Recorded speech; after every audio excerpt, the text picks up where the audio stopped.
What's up guys, Cody here, back again with another video on Ethereal, this one going over the myth Malaia, the Remorseless. Just like the last video, I'm going to be focusing on information pertaining to gameplay and not lore. Malaia will be a physical melee damage Reaper. The Reaper class in Ethereal will have the ability to scale terrain, which is perfect for junglers as it allows them to have unique jungle pathing and creative gank setups. This is where she will more than likely be played. For Malaia's abilities, here's the description Undying Games put out for her. Prowl the jungle with ravenous precision, hunting specific victims to assassinate, successfully doing so granting Malaia a boost to her economy. Cause pandemonium for the enemy, dashing around the terrain, picking off isolated hostiles when they least expect it. Unmatched resilience allows her to thrive in one-on-one combat, her inner will bolstering her determination to stay on the plane of the living, refusing to take fatal damage. The warnings, the Remorseless will show just why the moniker was earned, leaving you bleeding out while she is off to stalk her next victim.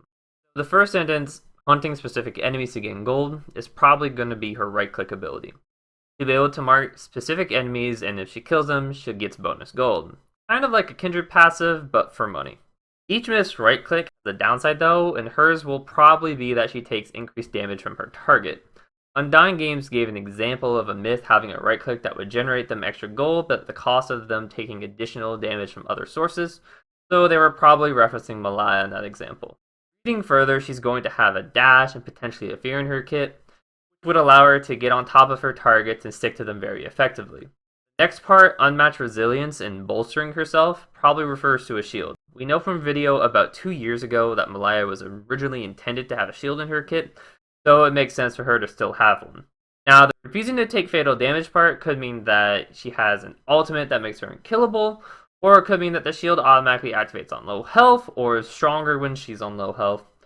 If I had to guess though, the shield is probably going to be some type of passive ability. Finally, the last part talks about her bleeding out enemies. This might imply that she has some type of bleed on her autos or an ability, or once again it could just be more flavor text to further describe her as a kill-hungry myth. For the ultimate, we have her voice line. You made me do this! You made me do this. Now, when I hear this, the likelihood of her ultimate being an undying type of ability seems a lot less likely. And I doubt if she had an undying ability, it would be anything but her ultimate. So, still possible that she could have that, but unlikely.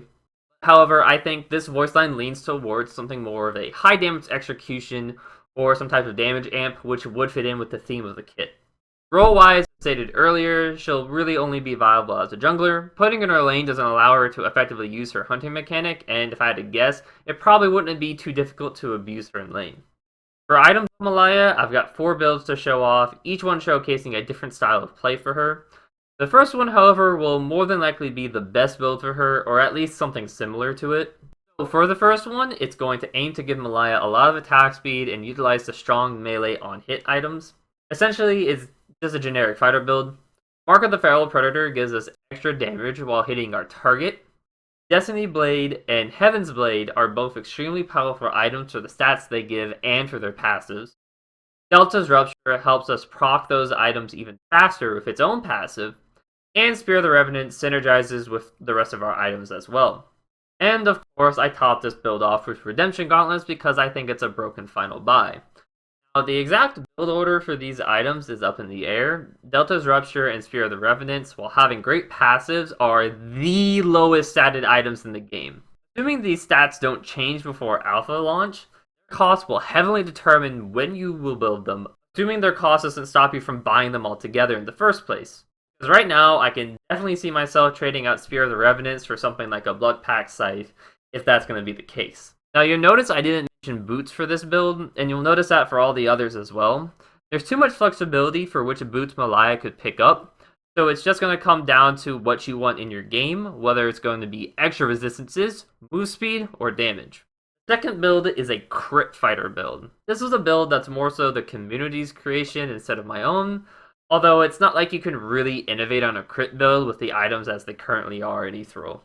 My main issue with this build is that it has a high lack of defense, no flexibility, and it's going to take forever to get going.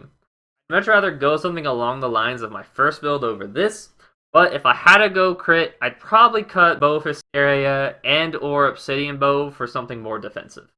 Third build aims to be more of a Bruiser build for Malaia. You get a grab damage early on, and then you transition into tankier items as the game progresses. In this example, I think you can take out Destiny Blade for more tank if you want, but I just have Destiny Blade in as it's a good item. Berserker's Shield is a great Bruiser item here. The whole gain offensive stats while above half health, but defensive stats while below half health gives you a lot of damage up front with survivability in the back, which is just amazing for a Bruiser type of champion. Pair that with Blood Draining Scythe, and you become very hard to kill, especially when you remember the fact that Malaia has a built-in shield in her kit. As a last item, I put Cotton Spore Guard in, just because it's a flexible tank item. However, any tank item could work here.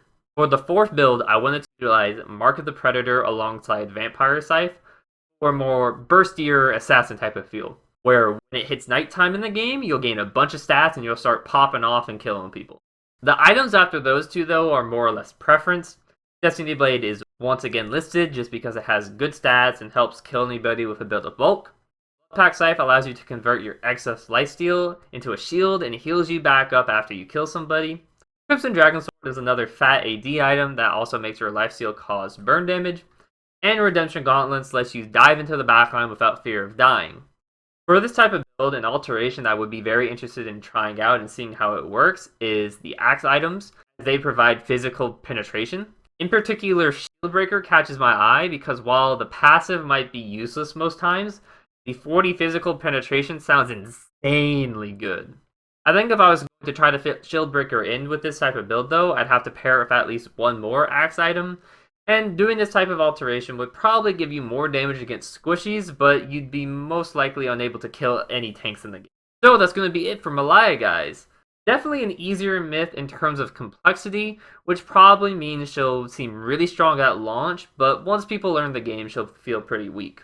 For reference, low complexity champs are better at lower elos and worse at higher elos as people know how to play against them. So if you enjoyed the video, make sure to give it a like and subscribe to my channel if you haven't already, especially if you want to see more Ethereal content.